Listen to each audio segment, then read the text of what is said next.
Hello mga kulets! Welcome back sa aking channel. Yan. So medyo inabot na tayo ng hapon.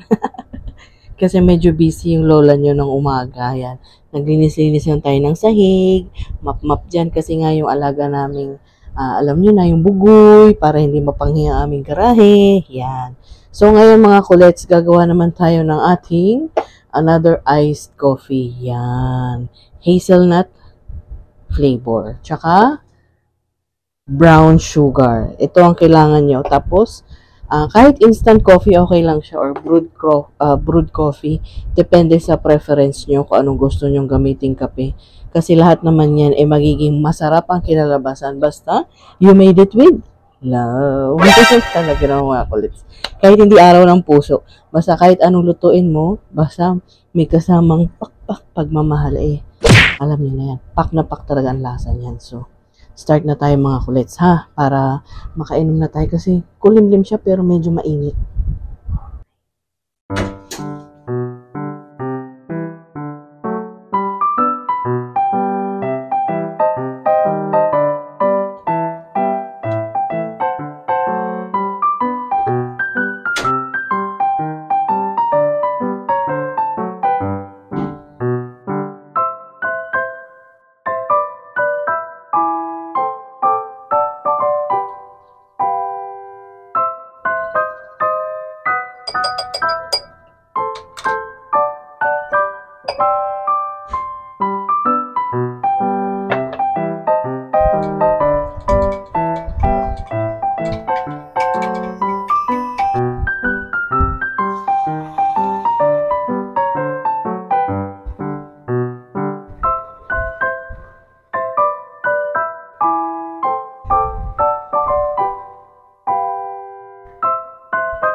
So, ito na siya mga kulets, ang ating brown sugar hazelnut whipped coffee. Yan, di ba?